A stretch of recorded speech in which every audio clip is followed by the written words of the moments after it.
dear Professor Hess. And I'm very grateful and joyful for being able to call you Ed and also to call you friend. Please feel very welcome.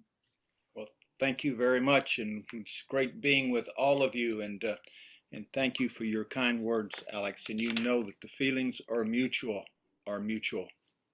Yes, you know, I have mentioned that one of the greatest outcome, if not the greatest, of this program has been to meet you and to be able to interact with you and to learn from you, because really your example is something that is very inspiring and has been very inspiring for me. And I'd like to make this kind of public remark here because it's I feel the need for doing that. So thank you once again, Ed, for your generosity, for being here with us once again. You know that the conversation that we had last year was the best rated of all that we had. And of course, because of your humanity above all. So on behalf of the group, we feel very grateful and privileged for your time. Thank you once again.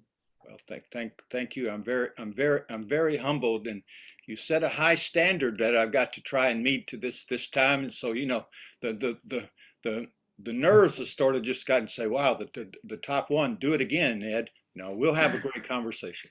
And everybody loved your book. We have been warming up since 6:30 EST. So we've been here for 2 hours and a half almost. So we talked a lot about all the issues of your book, and it's been great for all of us because it connects a lot with the experiences that we have. You know the group here.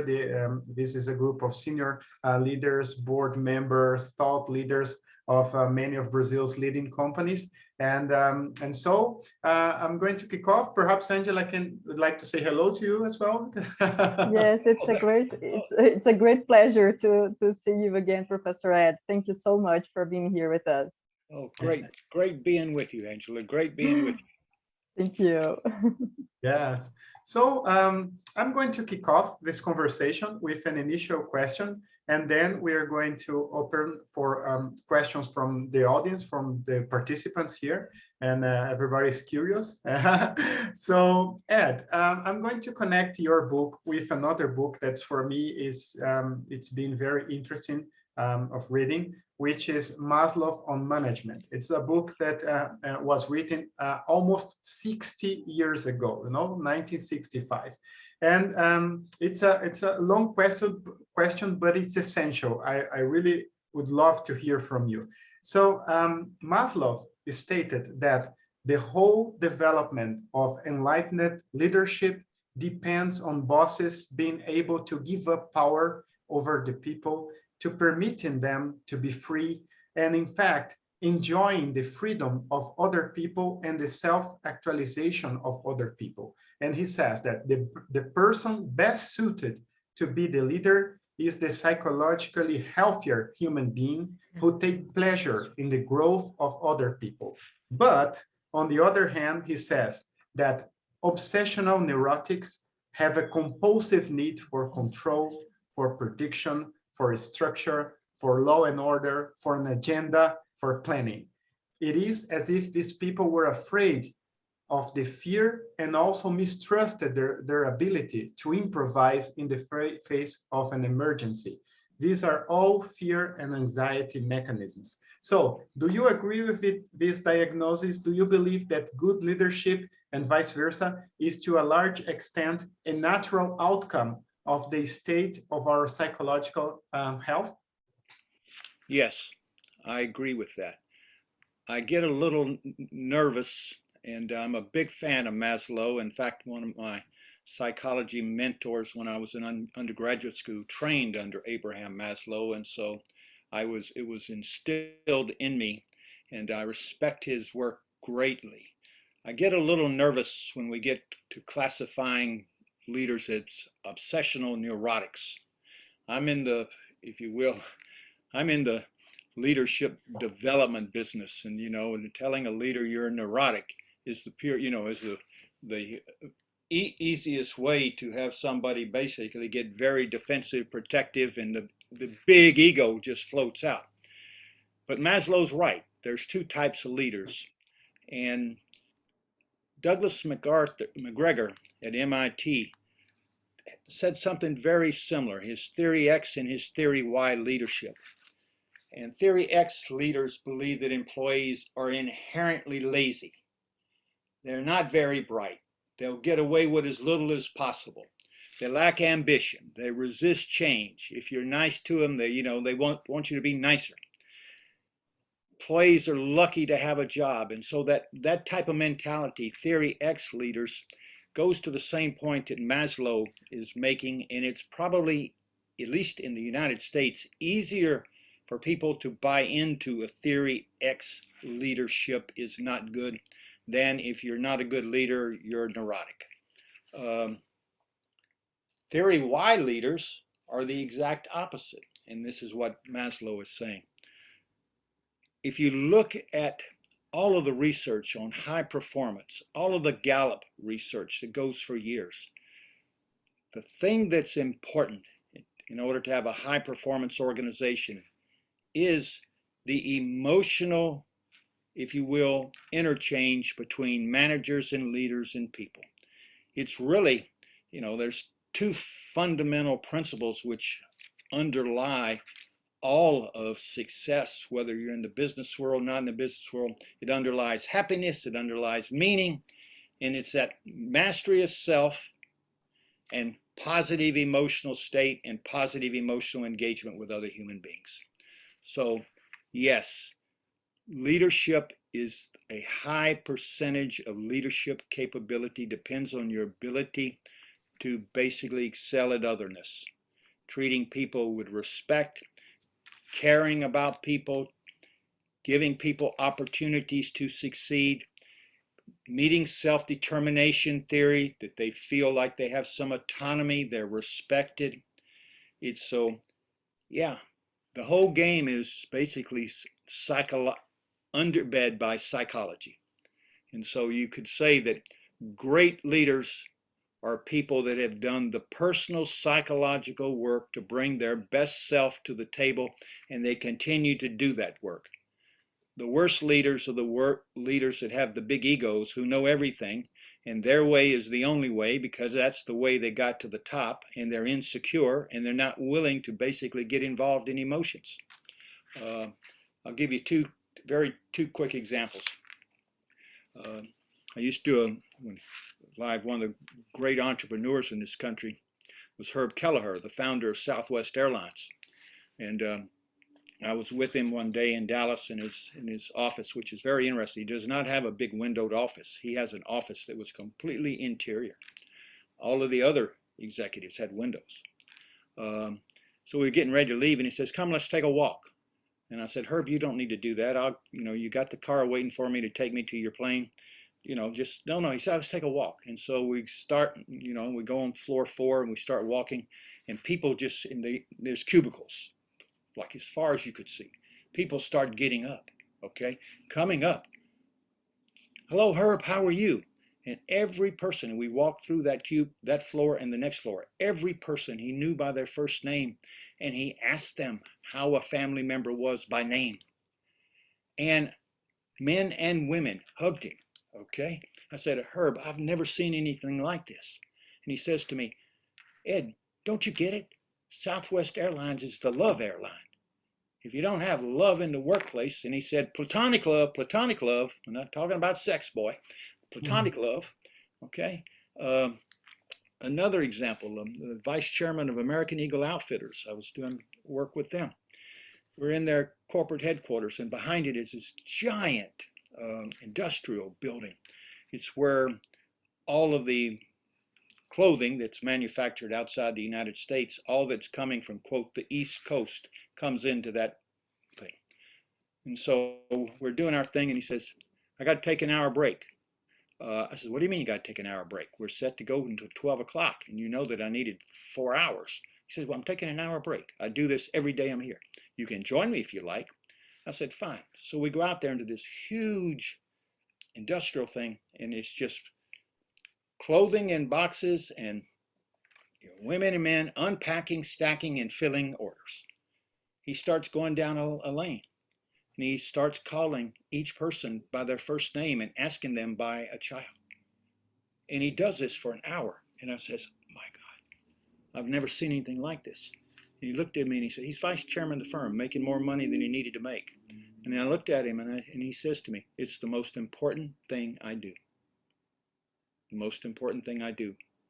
And he says, because when people feel like you care about them, they want to do good, and they want to be better, and they want to be successful.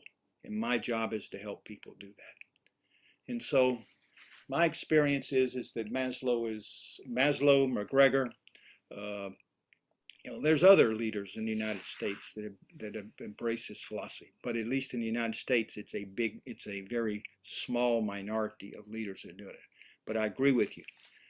The emotional state of a leader and the emotional state of an organization is probably the one key factor that will determine success or failure of that organization in the digital age, because the digital age will exacerbate the pace of change, will exacerbate the necessity for emotional connection, positive emotional connection between leaders and employees, but also between employees, leaders, and customers and people in society. And so it's going to be an emotional game.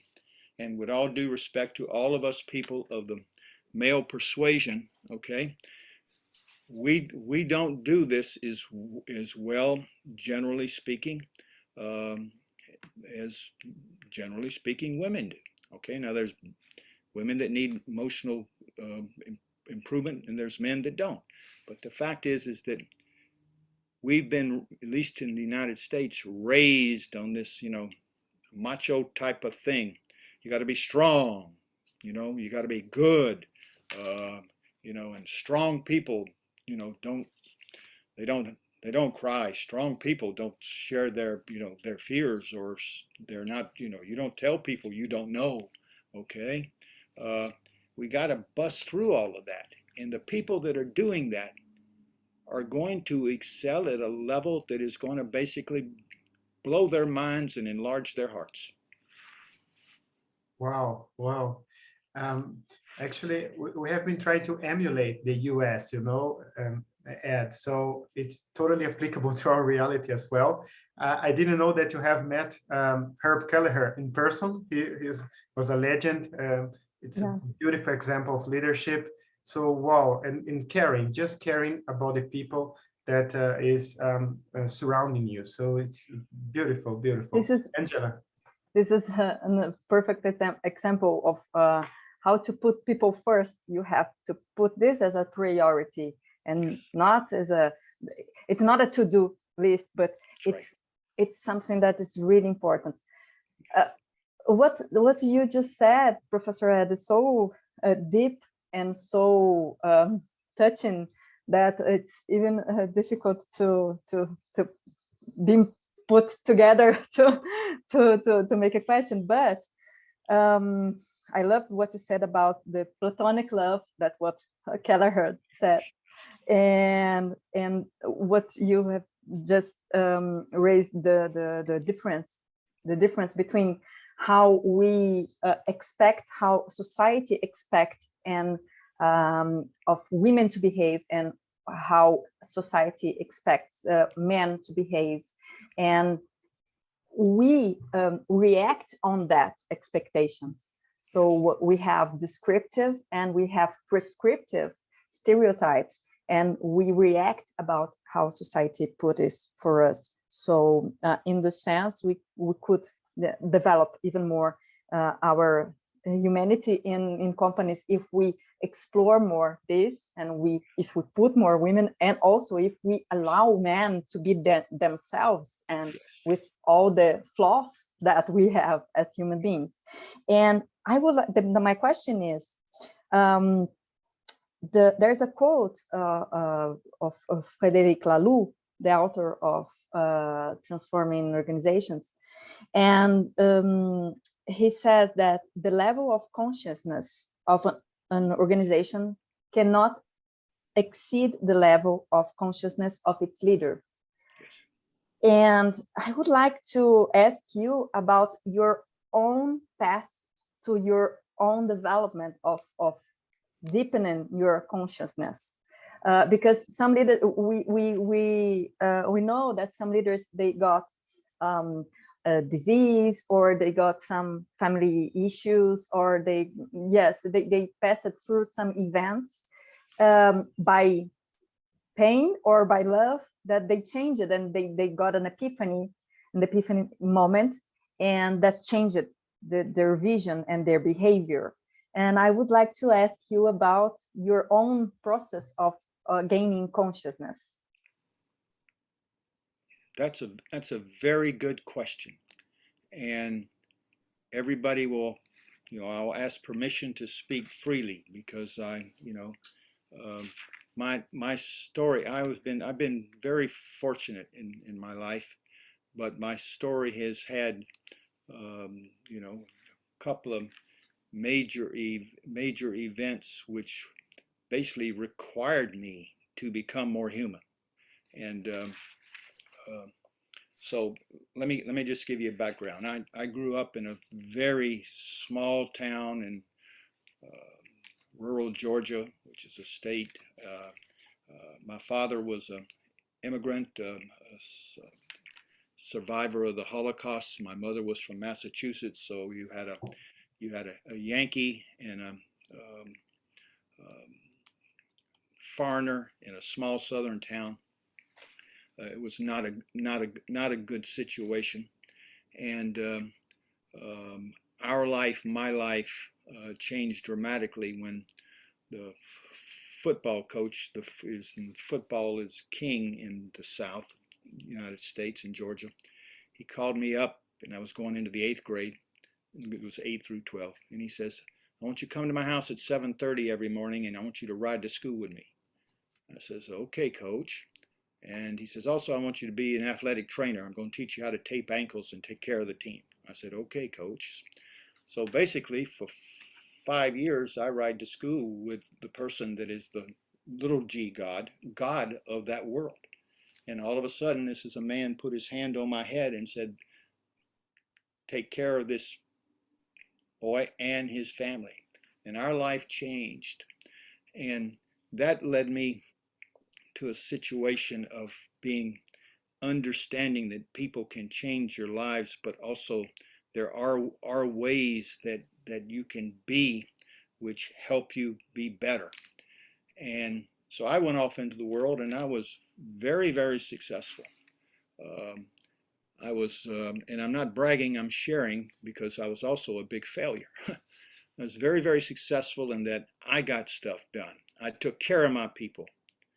I got them bonuses. I sent them to school. If they wanted to transfer somewhere else, I did that. Whatever they wanted, so long as they produced.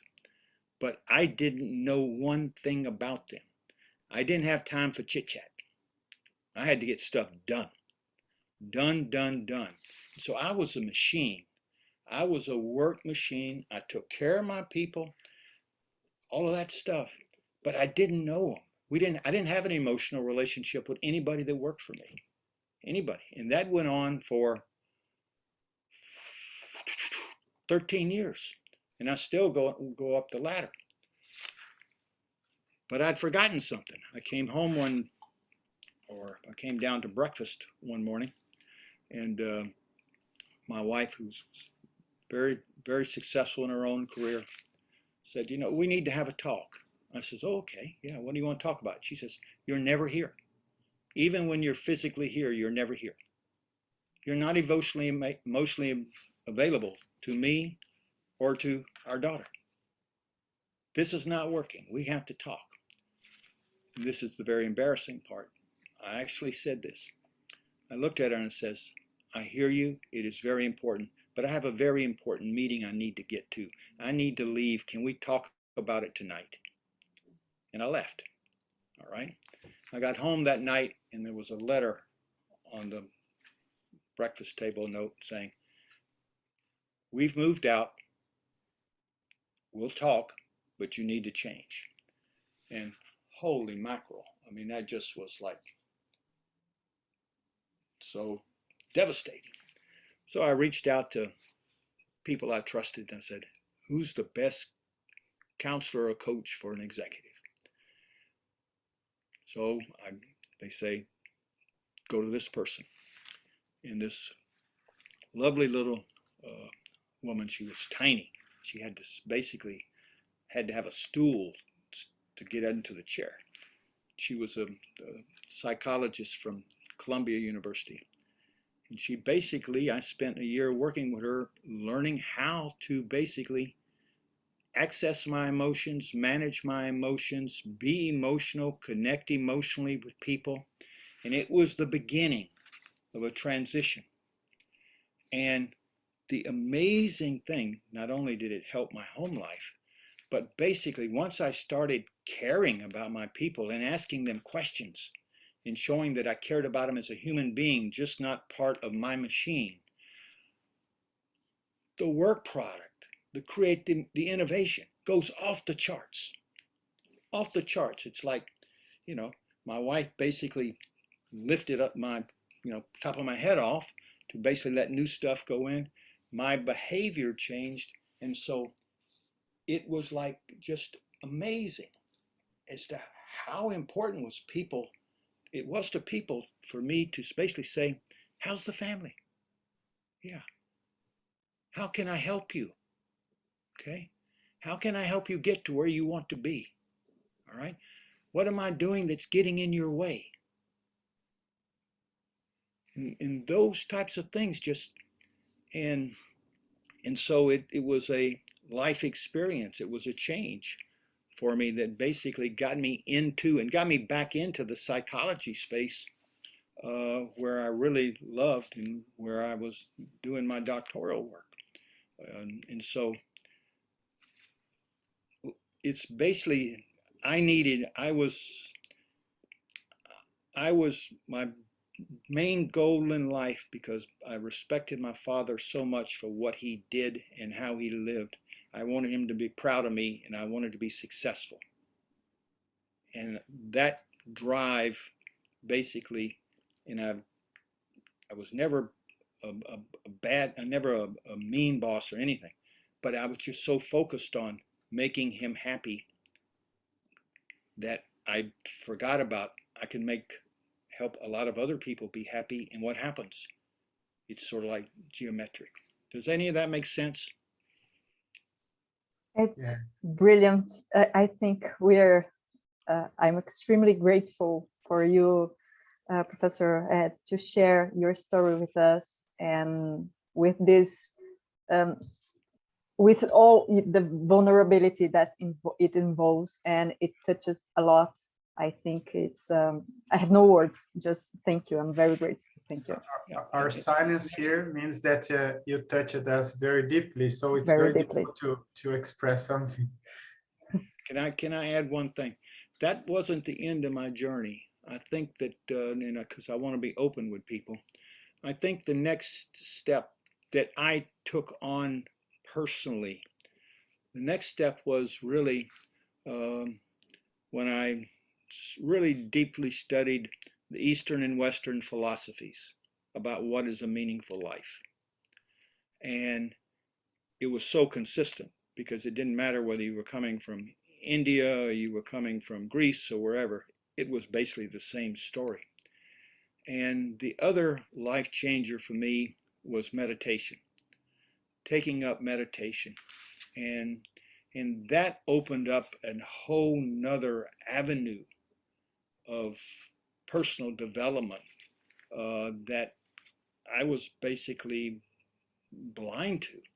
And that taking ownership of self and managing your emotions and being fully present, etc.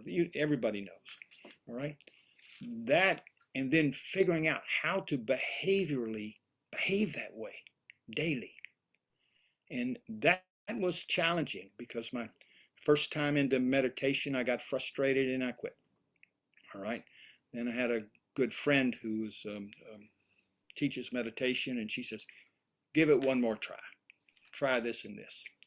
And then I got into it, but that can take years to really get to the point. But everybody in this room, if you do it, you can get to the point, all right, where whether you shoot for 20 minutes or 40 minutes or 60 minutes or whatever, 10 minutes, when you get to 10 minutes, that's a great thing when you start, because that takes a while. But you basically are ready to go into the world in a way that basically improves your ability to relate, connect, you think better, you listen better. And what's so fascinating about the digital age is that the skills that human beings are going to need to excel at in the digital age, the skills that technology can do, the skills that all of you need to be good at if you want to have meaningful work in the digital age, are enabled by meditation, and there's other practices too, but they're enabled by personal development practices. So if you're not on the journey, all right, to your best self, all right, at some point you're going to be left behind. And that's not good. And well, I'm going to hand over to Thais, but before that, Ed, I have had so many examples from you that market me a lot. The first one I shared with the group was the first email that I sent to you, because I have been contacting some, international stars like yourself, but your email is standard out, because you responded in a very caring way. And at the end, you wrote Ed with lowercase, which for me, and it was intentional, of course. So this is one example. The second is the one that you mentioned when you work at an investment bank, in which your boss told you to leave your emotions right outside the door. So I don't know how long did you stay in the investment banking industry after your process of personal, I would say, transformation. But these are just examples that I would like to share that market me a lot, Yeah, well, yeah, that first job, I mean, I was green as grass. I graduated from law school, and I was 23 years old, and you go to New York City, and it's the biggest place I've ever been in my life. And walk in, and the boss says, "Close the door." And I said, "Okay." I closed the door. He says, "Sit down." I sat down. He says, "Turn around. Look at that door." I turned around, looked at the door, and he says, "Never let your emotions go past that door. Leave your emotions outside. I don't care about your emotions. I care about your performance." And I says, "Oh, okay." And this was a very big public company in New York City. I says, "Okay." And it probably was pretty easy for me to do that, because I didn't know much about 23. I didn't know much about emotions at all anyway. All right. And so it was like, yeah, it's clear. I think what's important in the conversation about emotions and everything is to realize that the science is overwhelming and the research is overwhelming, that the psychological interaction between human beings is the key determiner of the, if you will, the output or the effect or the depth of that relationship. The science in the business world is also clear. The highest ability to perform is dependent upon collective intelligence. And that's especially important in the digital age, since most work is going to be done in small teams. Collective intelligence, all right? And the research on collective intelligence it's very interesting. The best research has been done at MIT and Carnegie Mellon, engineering and computer science schools. And so if you think about it, we're fixing to talk about emotions. The two leading schools, which you wouldn't think would be in the quote emotions business, are studying collective intelligence. And the research shows that, and it's in MIT did 5 studies, Carnegie Mellon didn't believe it, and they did 3 replications. So there's 8 studies that say the same thing. Small teams. You put small teams together and you give them challenges. either critical thinking challenges or innovation challenges or creativity type challenges. And you basically, the teams are made up of, basically it goes this way. 5 men, no women, 4 men, 1 woman, you can get it. 3 women, 3 men, 2 men, 1 woman. Okay. So who is the best teams that produce the best results by having the best collaborative conversations? The most effective, innovative teams in all 8 studies were teams that were comprised of 5 women and 0 men. The second best teams were 4 women and 1 man. Do I have to go down to the bottom for you to figure out what the trend is? All right. And the research showed that men looked at, generally speaking, and there's exceptions for the women too. Men generally looked at collaboration as a competition. Women looked at it as a relational event and made sure that everyone spoke up, that everyone felt heard. Okay. Men viewed it as a competition. I know, I was in the business world. I was in many meetings where as soon as basically I got the right answer, the meeting was over, adjourned, done, time to go. All right.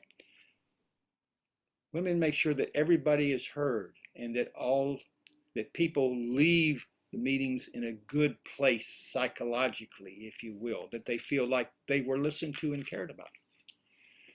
That's fascinating research. Now, why is it fascinating research? One, my experience, it's correct, but it basically is a big statement to all of us. Wow, going forward in this digital age, faster, better, on and on and on with technology, the pace of change is going to increase. Human beings are going to have meaningful work if they can do what technology can't do. And one of those key things is emotionally connecting with other human beings. And if you haven't learned how to do that and are not in training, do you do that? And that could be customers, colleagues, employees, okay, new potential customers. How do you connect with people? And so this whole thing about the psychological side, the mastery of self, the connection and collaboration is the ability to have high quality, making meaning conversations. I've written 2 pieces that have been very controversial. One piece said that basically by 20, 30, 50% of the Fortune 500 CEOs will be women. That was very controversial, but I believe that for the reasons that we're talking about. The other piece that I wrote was that HR departments are going to have to basically transform and become in the human development business. That every organization is going to be in the human development business in addition to its core business. In those organizations that basically help develop their people, no matter what the number is, their people, even if you're highly automated, still develop their people in ways that they can think better than the technology and they can emotionally engage in positive ways with other human beings is the game. And so this is all sort of coming together where technology is requiring us to go back 3,000 years to the ancient histories, Eastern and Western, to the common values of the great religions, to all of the research that's been done on, if you will, meditation and mindfulness, etc., psychological safety.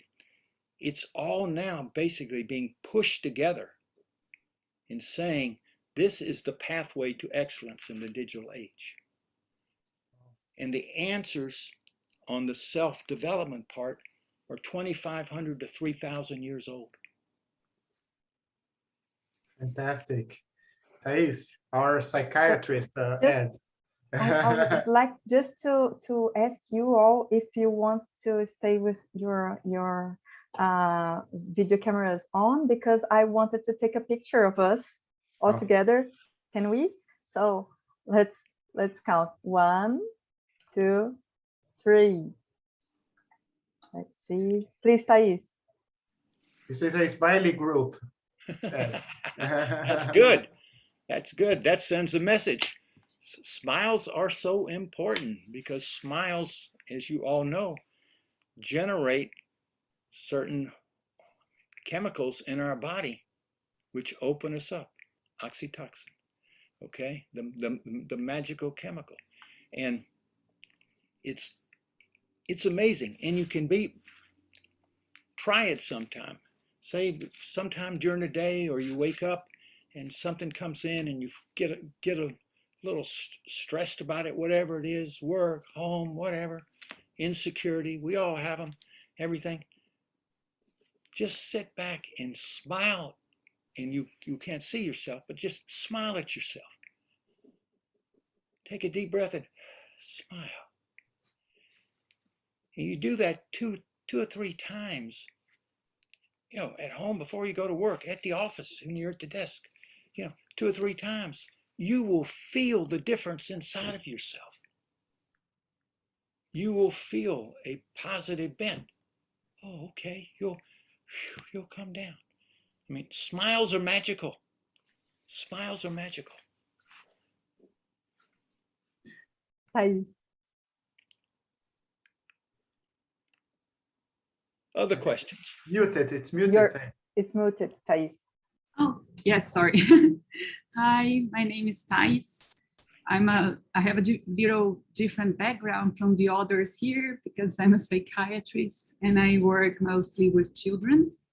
And for me, it was really special to hear you and to think of the ideas in the book, because everything that is proposed there, of course, is very coherent with what we know about human development. So I don't think we are talking about something different from the abilities that you are highlighting as important abilities for leadership.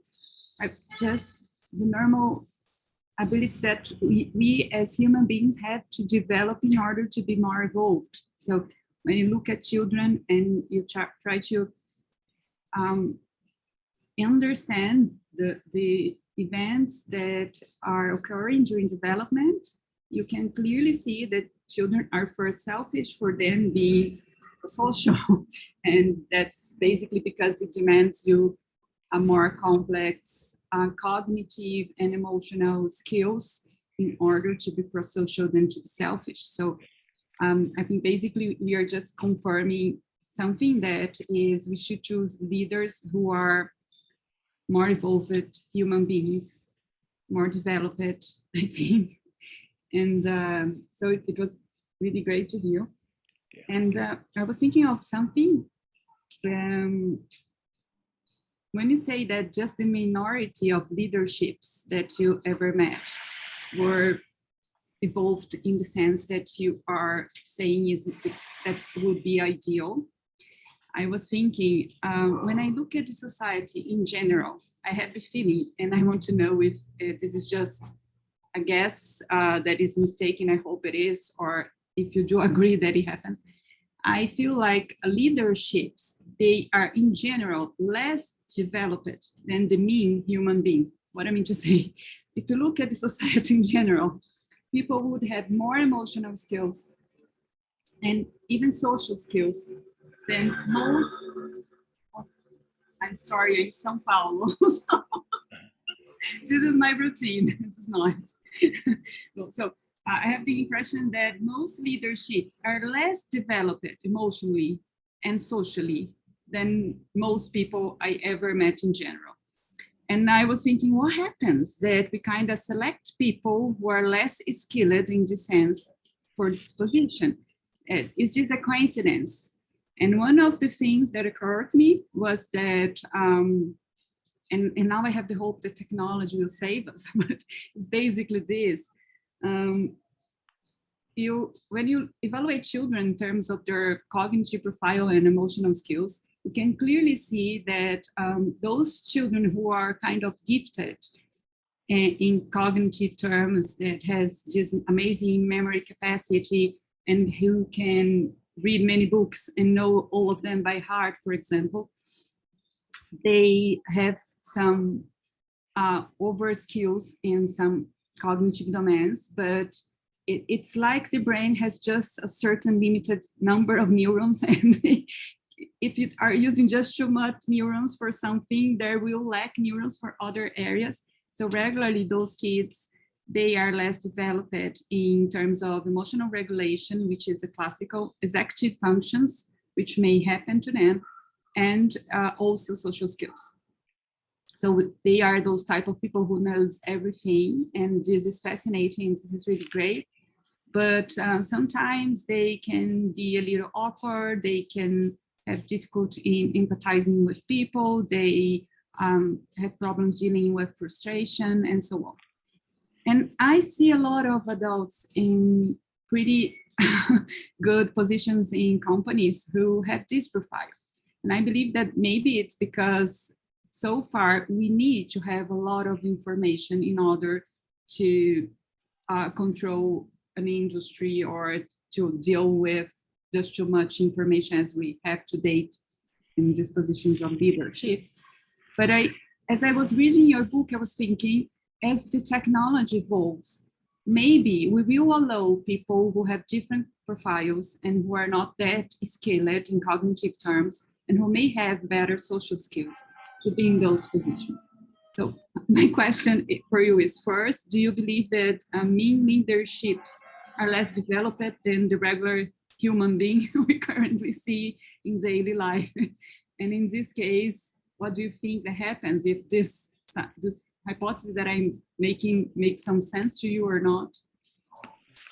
Well, one, I have no data, all right? So I've not done research on this. So all I'm giving is an intuitive answer.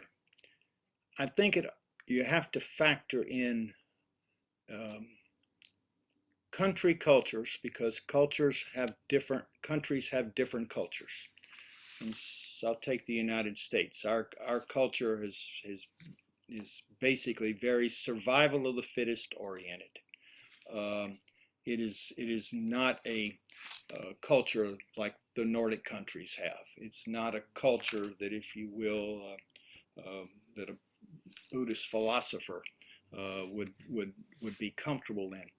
So your upbringing is dependent a lot about the environment you're in, and your upbringing, as you know, is dependent a lot about the training and the role models that you have. But it is possible for, once you get to a certain age where you have autonomy and everything, it is possible to transform. And I think that I think that, I write in my hyper learning book that basically a lot of adults need to be more childlike, all right? Be able to go into the unknown and explore and figure things out, to have the courage to do that, to get back up on the bicycle after you fall off. And because really, going forward, what technology is going to do is technology is going to basically do everything that it can do, and what's going to be left is the stuff that's hard for it to do. And that's going to be primarily thinking in ways that it can't think, and that is higher order critical thinking, but it's innovation, creativity, imagination, and most importantly in the business world, because of the pace of change, going out there into the unknown and figuring something out. Okay, technology can't do that. The other thing technology is not going to be able to do as well as humans is the emotional connections with other human beings. And so if you don't have the skills and the mindset and the behaviors which allow you to go out into the world and explore and think differently than technology, or the skills to basically have positive emotional relationships with other human beings that are generative, you're not going to have work. You're not going to have a meaningful life. And I think that what that will do, that reality, when it hits, it will put more emphasis on the developmental side of people, all right? And you'll find, we call them high schools in the United States, but basically ages 14 and 13, 14 and above, you're going to find schools having to, instead of teaching content, are teaching ways of being, teaching how to manage self, teaching how to collaborate, all right? Teaching how to explore, how to get up onto that bicycle after you've fallen off 5 times to learn something new. So I think we have to be careful about, and I'm not being critical of your statement. I think of one of the, and the question I get all the time is that can we basically put people in boxes? Well, yeah, we can put people in boxes, but we got to understand why they're in the box. And a big part of it is their country culture. A big part of it is how they were raised, and they all got a story. Everybody has a story about their life, and they believe that story is good. Everybody that's successful like you have your story. It got you to where you are. So why are you going to change your story? Well, you're not going to probably change your story unless there's a compelling reason to do that. And the funny thing about AI and the technology, the most compelling reason to many business people to change their story is AI. I find it fascinating that a technology, all right, algorithms are going to basically change, compel people, and people will want to change. Why? Because people want to be successful. People want to be happy. People want to be liked, etc. People want to make a contribution. Everybody's not, yeah, there's greedy money people, but everybody's not like that. And the greedy money people, they basically just have a story that says the way I determine whether I win or not is how much money. And I want to win because I want to be good at what I do. I don't want to necessarily hurt anybody. Some people don't care if they do, but they're called criminals. But, it's like, so I think we have to basically make sure we don't box people, make sure we don't come to conclusions until we really understand where they're coming from and why they are who they are, and what can we do as leaders to help them see a different story, help them create a different story. People who are going to be successful in the digital age are people who have created new stories that are behaviorally based. And changing behaviors is hard. And that's why in the workplace, the power of daily practices. I have lots of companies I work with. Every meeting there's a check-in. Every meeting there's a checkout after the meeting. And everybody is, I have a company that everybody's working on a behavior. And I have a different company I'm working with that got a new leader, CEO, and he buys into all this stuff, and he basically says, I'm going to be the first guinea pig. And so he basically comes up with a specific behavior that he wants to improve on, and he basically writes that on a piece of paper, and then we develop 7 observable behaviors that would show that you're doing this behavior, and 7 observable behaviors would show you're not doing this behavior, that people can move up. And he creates this thing, and then he asks all his direct reports to grade him after every meeting. And, after 3-4 months, this guy is a different person. And you know what those direct reports want? They said, we want to do this. We want to be better. They're in a volatile industry. Yeah. And what's going to happen when they do it? Their 25 reports are going to want to do it. And so people can change their stories if there is a compelling reason why they need to. And each person will have a different compelling reason. Some people say it's the right thing to do. Other people will say it's the way I'll stay employed. Other people will say I want to stay a winner. It doesn't help to prove somebody that's the wrong reason. So long as they got a reason that's humanistic and not evil, so long as they got a reason that they can start this journey, then you got something that you can basically help change people. So that's my take on it all. That's my take. I don't think anybody is beyond repair, but it does take a heck of a lot of work and discipline and support to do it. Wow, that was quite insightful. The idea that there is no one size fits all, right? So we have to understand each individual. It's great. It's awesome. Lucia, please. It's You're muted. on mute. Yeah. Thank you, Ed, for the generosity of being with us today. I have two questions in one. Which one is a curiosity? In the benefit of time, I will ask you only my curiosity. I learned you worked at Arthur Andersen. Me too. Were you there when the company collapsed? The culture of Arthur Andersen was very strong. I dare to say that everyone who passed through Arthur Andersen still has the feeling of belonging.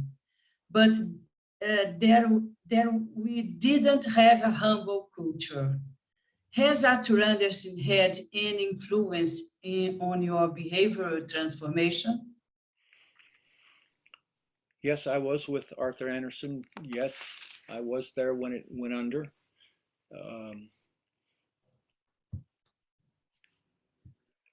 No, because when I was at Arthur Andersen, the group I was in and the geography I was in was very people-centric and based on was the culture there. I mean, basically, Arthur Andersen, each office has their own culture. All right. I mean, it depends on the leaders, etc. So, and that was a huge event for people's lives, as you stated, but also for the society, in the sense that it didn't have to happen. All right, it didn't have to happen, and it basically was, in my views, it occurred because of bad leadership choices, but also it occurred because we got too far away from the founders' views.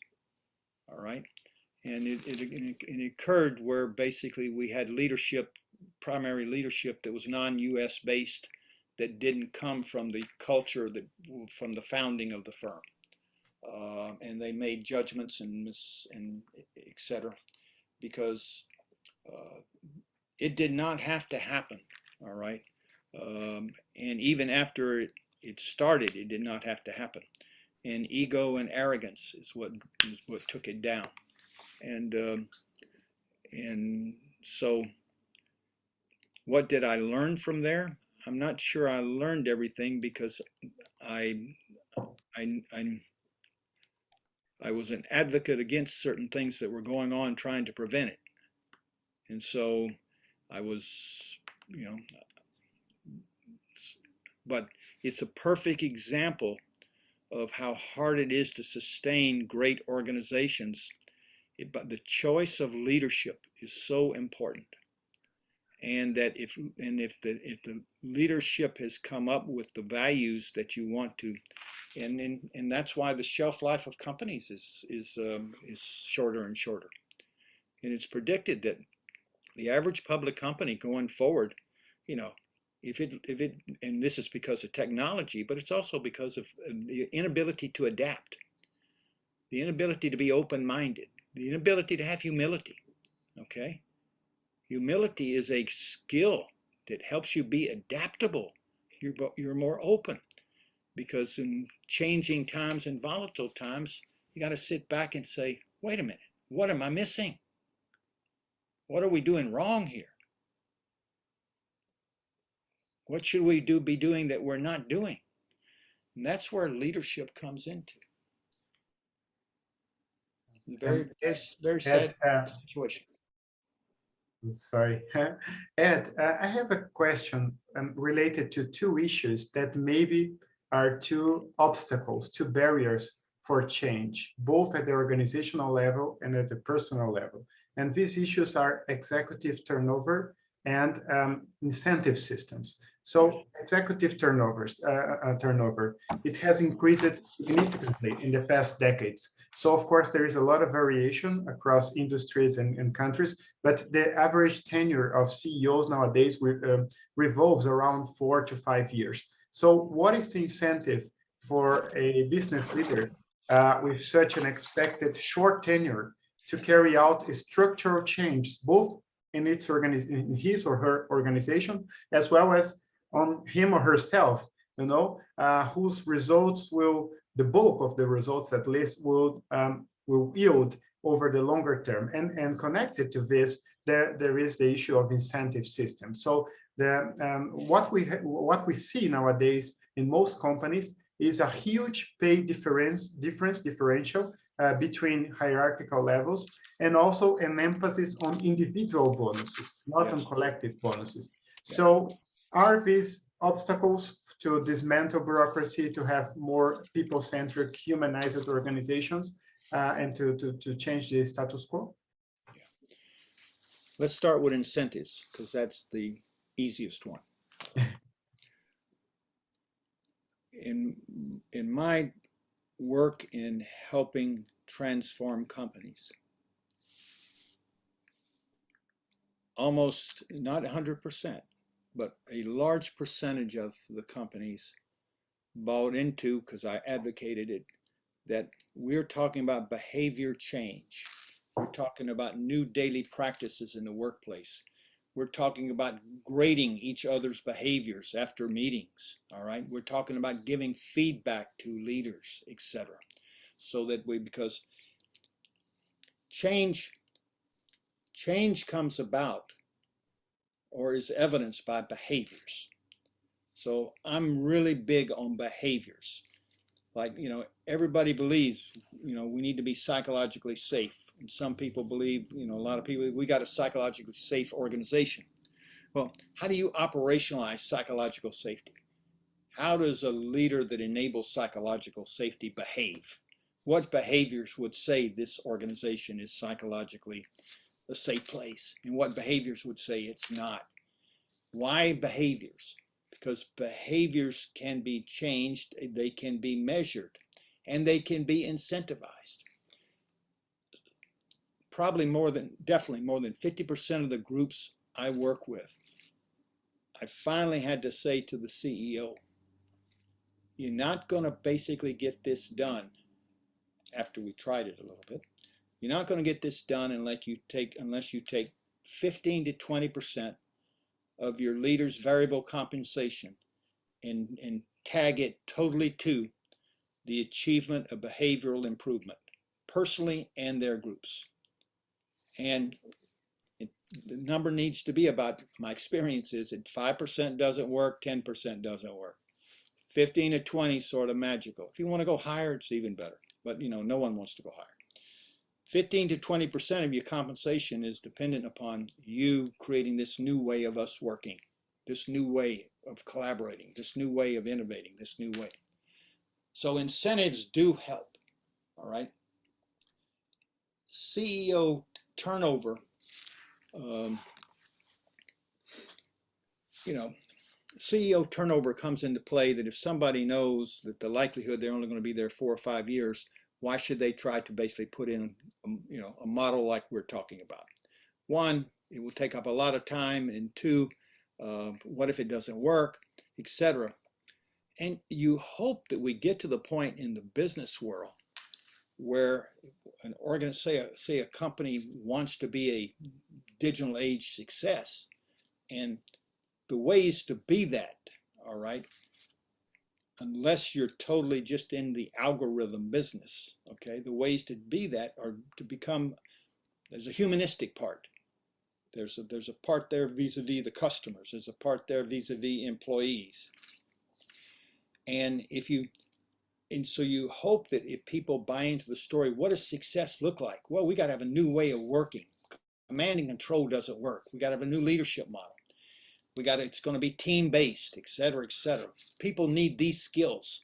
We've never taught people how to think innovatively, all right? We haven't taught people how to go to the unknown in this. We haven't taught people how to manage their emotions, how to generate positive emotions, how to connect. We haven't taught this. Okay, and I'm only going to be here 4 or 5 years. Why should I do this? Well, maybe before you put somebody in the CEO position, boards have got to say, wait a minute, this is a long-term thing. What do we need to do in order to be a long-term winner as an organization? And the CEO who says 4 or 5 years, what can I do to start it? I mean, if somebody's not willing to invest him or herself in the time and energy to do something that's going to make the likelihood that the entity will be in existence past their survival, okay, they're just a greedy, selfish person. All right, and we ought to just put that on the table and have that conversation. All right, board, do you want a greedy, selfish person, or do you want a person that's going to basically help digitally transform this company into a winner for a long period of time to add value to the shareholders and to the public and to customers? Yeah. It's time we have those conversations, because, is it a short-term mentality or a medium-term mentality? I'm not sure there's any long-term mentality anymore. The speed of change and impermanence, I'm not sure. Most companies today, most companies today are expected to last only 15 years a max. All right, and that's come down from very large numbers. So yes, incentives are important. I have found that with executives it's important. It's a negative with employees. Employees have to buy in for different reasons. That's wanting to be their best self. That's wanting to be good at their jobs. That's wanting to be able to have promotions. The executives are making so much money, unless you take some of that money off the table and make it conditional, all right, they don't focus. That's been my experience. Does that make sense? Absolutely, absolutely. Ed, we cannot thank you enough for your generosity. I would like just to know if we have time for 3 more questions or not. I don't know, because of your busy schedule. And let me just show everybody the latest book of Professor Hess, which is Hyper Learning, right? So it's great. It's a great pick for next cycle of the program. And the humility is the new smart. Do we have time for a couple of more questions, Ed? Yes. Oh, yes. Thank you so much. Thank you so much. Well, Professor Ed, you said a little bit earlier that you wrote a piece about thinking that in some years we'll have much more women in the places of power in companies, CEOs and C-level and board members. But I think, I don't know, I suppose that you mentioned that and that's why I want to know, what is the foundation for you to think about that? Because we have, I think, 2 main obstacles to reach that point. The first is that what you just mentioned about the incentives. Right now, we don't have the incentives to put the people with humbleness, with collaborative manner and all of that. We don't have the incentives, and we don't have boards thinking about that proactively and thinking about, let's put the right person to this place, or let's evolve the ones that we already have here. But other obstacles that are underneath our culture is also the power of routines that in our companies, and the heuristics and biases. So we have a lot of biases, and we don't take a decision with our rational part of the brain. We take the majority of decisions with our irrational part, and our irrational is contaminated with biases that are really good because it helped us a lot, but also make us to feel different about looking, for instance, for white man to be the CEO or a black woman to be the CEO, because it makes a dissonance, a cognitive dissonance in our brains. And I'm not even mention racism, okay? But we don't believe that we are biases, and we don't believe that you treat differently people because of these categories that society put us. But the thing is that I could put a lot of examples that to put the things that we as women here in leadership positions, we suffer the same things that, for instance, the same difficulties that, for instance, women in ancient Egypt suffered in the place of power. The pharaoh Hatshepsut, that ruled Egypt for 25 years, the most rich period of Egypt, she must put a false beard and false clothes to transform her as a man, to be seen as a man, to rule.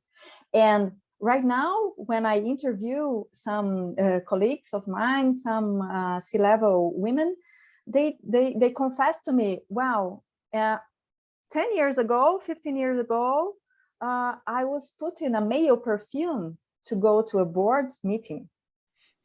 Why? Because I needed to be like them, and I needed to fit. And how are how can we overcome these obstacles that are just underneath our cognitive processes?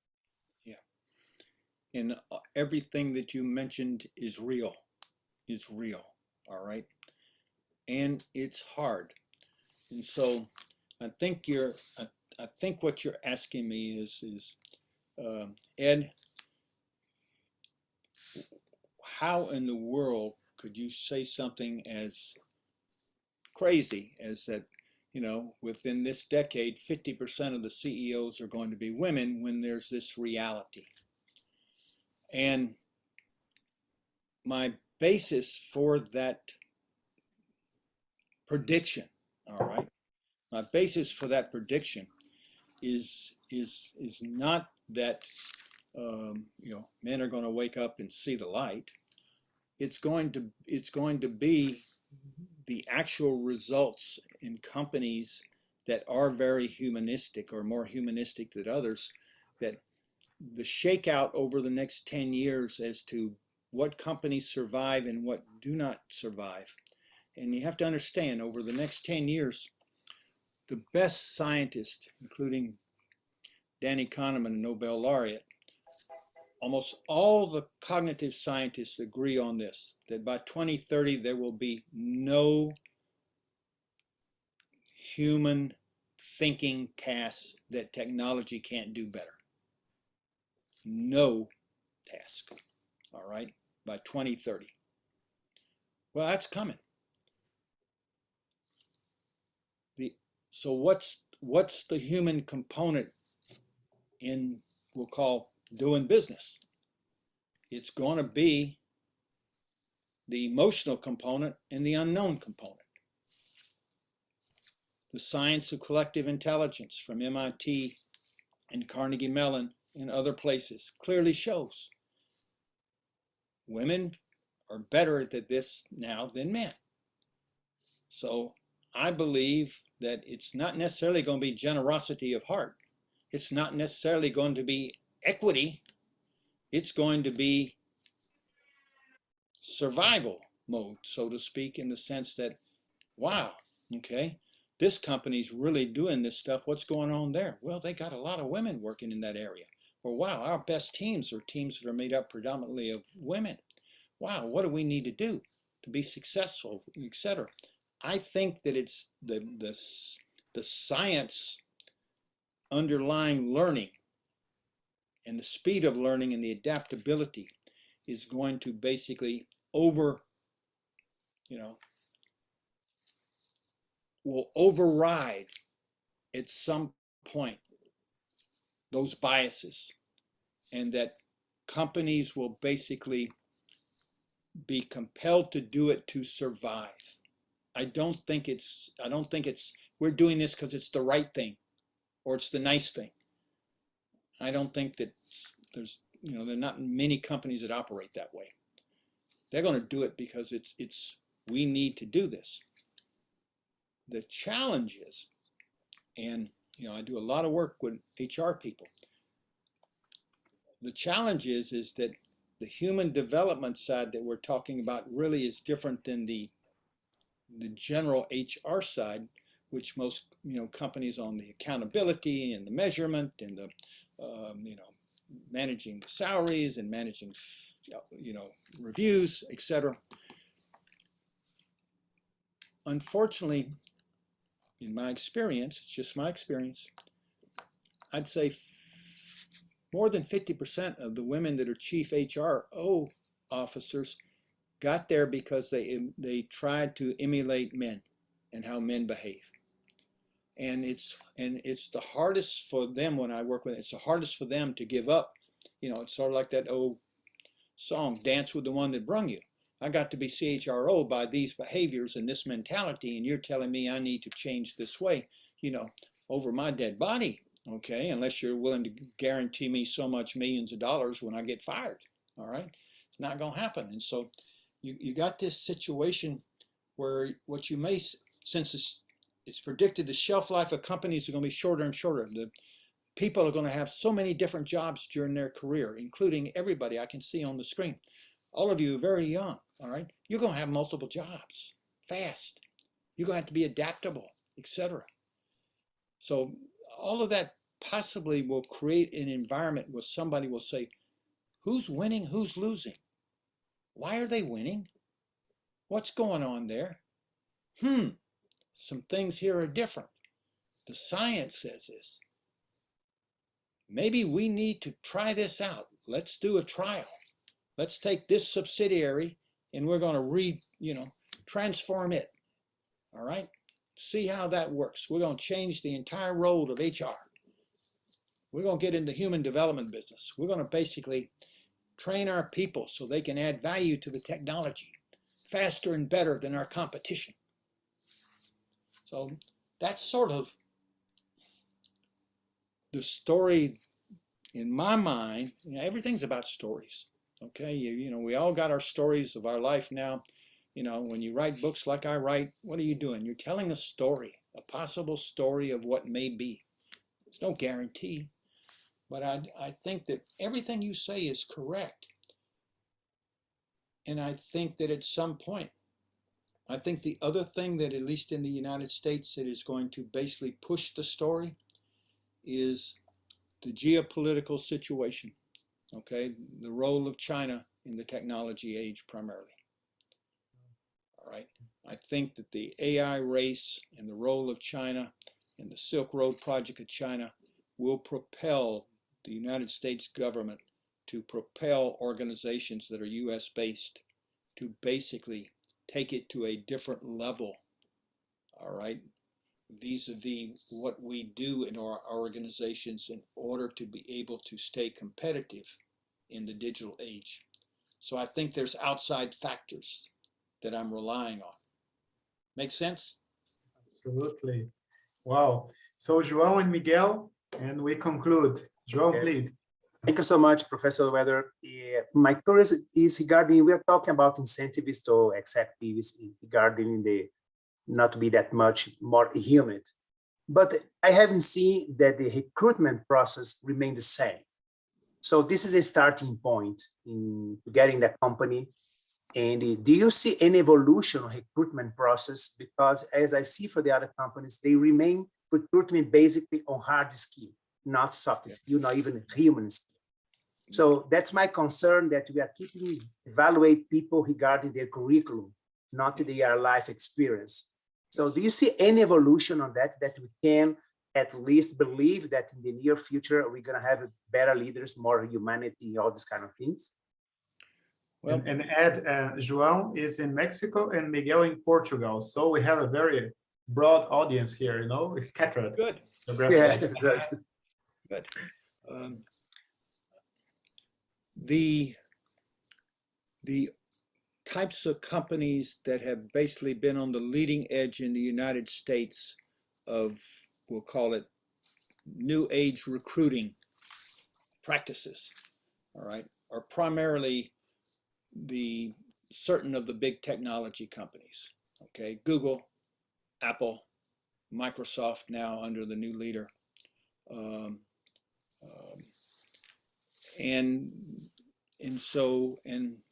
their processes, they've written Pixar animated studios.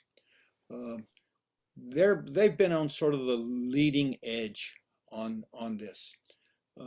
Some of the consulting firms and investment banking firms are also on the leading edge, but generally speaking, in my judgment, they go through the recruiting, but they don't carry it forward as like some of the technology companies. So there's a lot written in probably the Google work is probably the best work out there to read about how they actually do interviews. All right, and same thing with Microsoft. The CEO of Microsoft, his new book. He basically transformed Microsoft so much in such a short period of time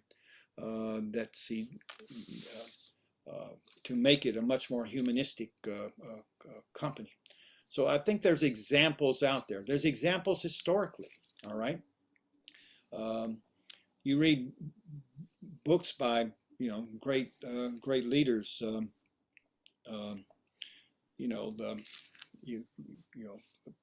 Books on Southwest Airlines. Horst Schulte, who was an immigrant to this country and built the Ritz-Carlton chain, and he had a great culture and a great way to recruit. The same thing that you look at W.L. Gore Company, you look at Vanguard in the United States.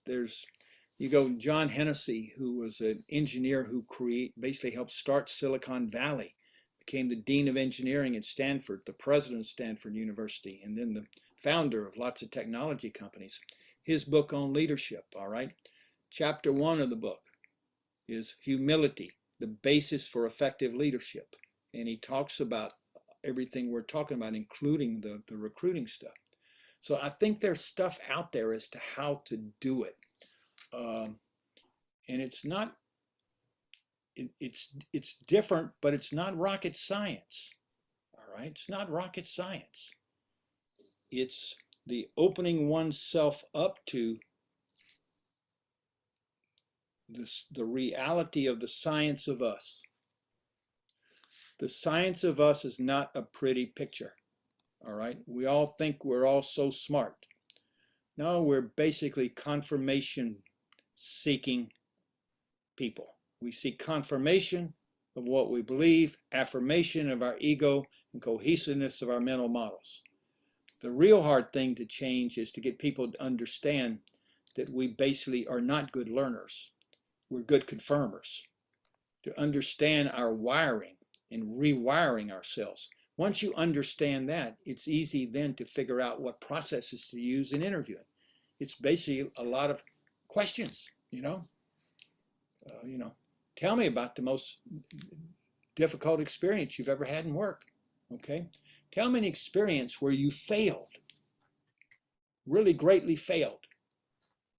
What was that like? What happened? What'd you do?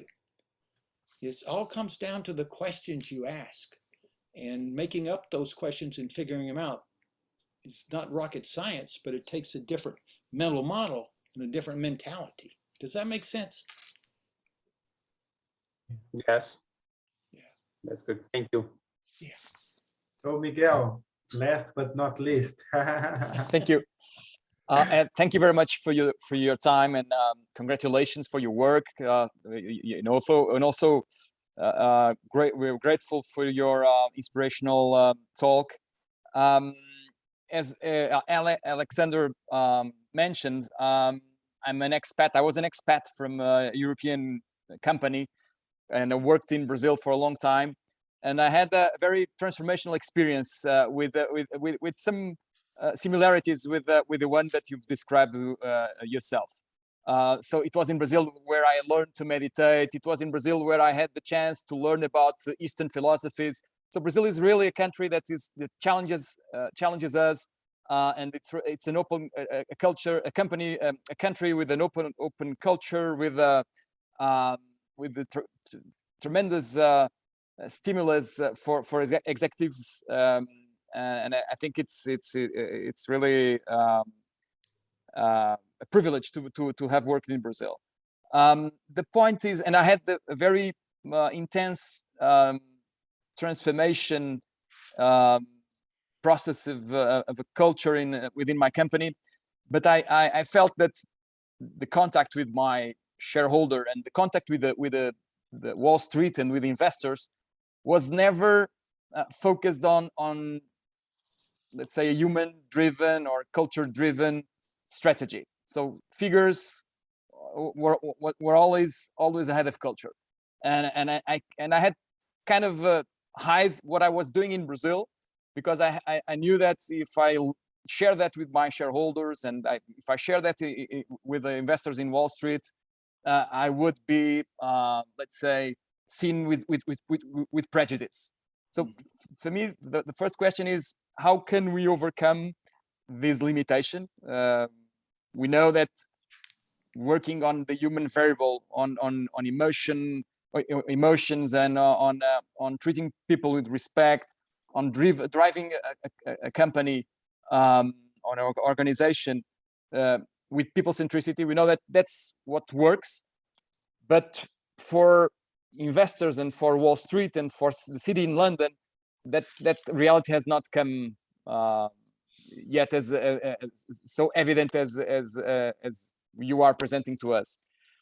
So that was my first question. The second question was, let me answer the first one first. Please. Let me answer the first one, because otherwise you get to the second one, I will forget the first one.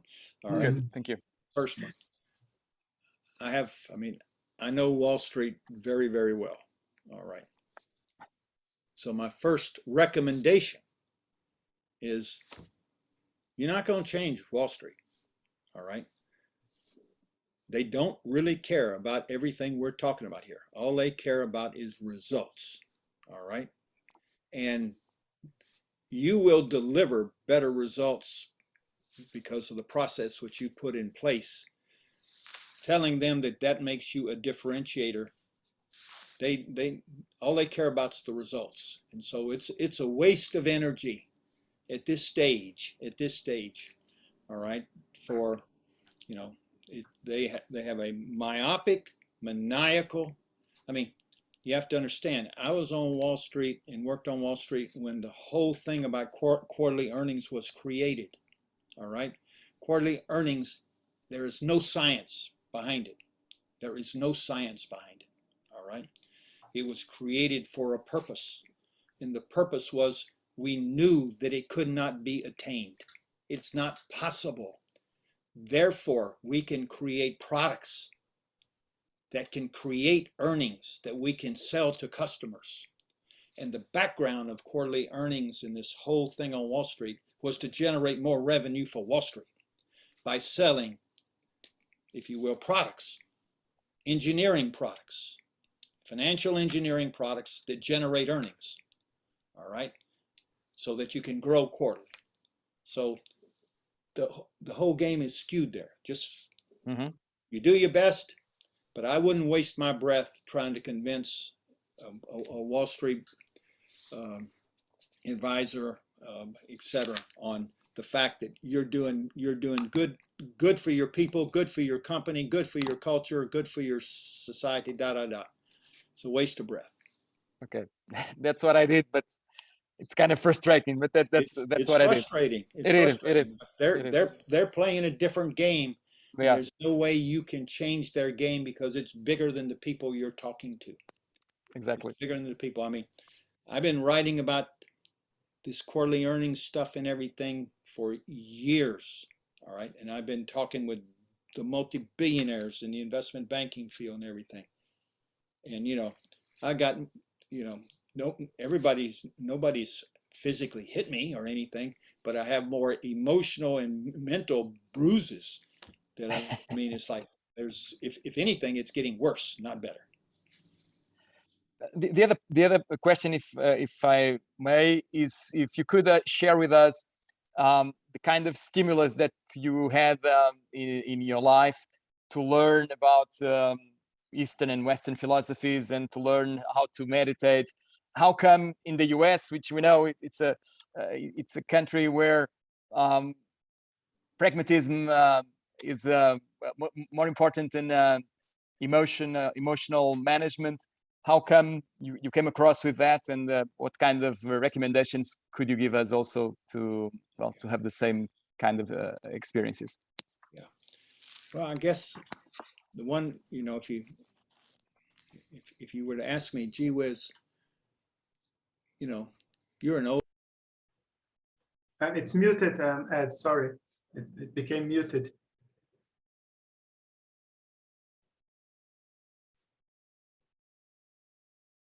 I wonder how that happened. Okay, can you hear me now? Yeah. Thank you. Wow, my apology. I had no idea. All right, so it was my fault. I'm sorry.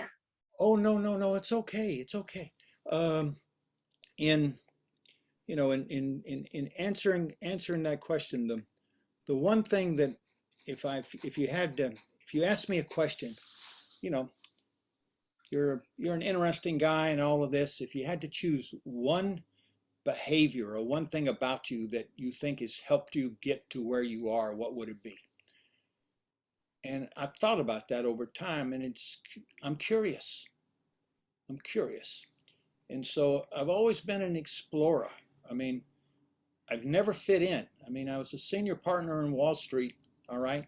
And I never took a business course at that point, all right? And I was in the actual deal business, IPOs, private equity raise. I ran those departments, And when I was hired, I told the CEO, and he was one of my senior partner when I was in the law firm.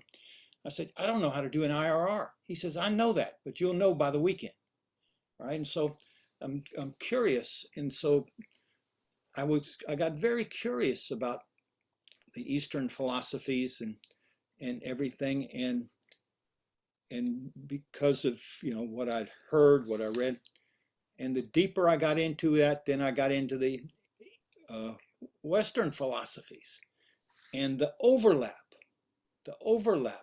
was strong, and that was amazing. And then I said to me, why in the United States, why do we have a different philosophy? And so I started studying that.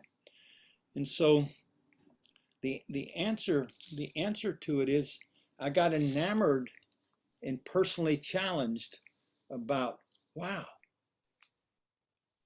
can I be better? Wow, what would that look like? And the answer is yes. I mean, it was life-changing. And so once I got hooked on it, all right, it's something that basically only gets better as you keep doing it. And so it's a little bit, it's a little bit like the kid. Once you get on the bicycle and you don't fall off and you ride a little bit, you want to get back on and ride a little further. So I'm like the kid that's still riding a bicycle. This stuff is still helping me, so I stick with it and take it to a different level. And every year I have a new list of my daily intentions. Every year I have different goals vis-a-vis, managing self, my mind, my emotions. I write it down. I got journals, the whole bit. I got my daily practices that I do. And people say, well, how do you take all the time to do that? I say, well, I take the time, and it takes, say, an hour, but that hour makes the next, whatever, 10, 12 hours, my performance is at a different level than if I didn't do it. The payoff, it's the highest, the personal work payoff is the highest return on investment of anything I have made in my life. Wow. Without question. Wow, fantastic. And listening to this coming from a professor emeritus from the University of Virginia is so motivating, inspirational. And on behalf of this group, Ed, we would like to deeply, deeply thank you once again for the generosity of taking your time to be with us. I would like you to know that this moment, this session, has been very meaningful for us, for our lives. It has a bigger impact, you know, and it resonates and sends shockwaves to other people surrounding us. And so I would like you to know we really love it, this session, as some people are expressing here. It was a memorable occasion. And well, I'm so glad that I'm sure that we'll meet again in the near future. I'm at your disposal. It's always a privilege to be in touch with you. So let's thank Ed for. Thank you, Ed. Time. Thank you so much. We're very grateful for having you here. All the best to everybody. Take care. Bye-bye. Take Bye-bye. care. Bye-bye. Bye-bye, everybody. Thank you.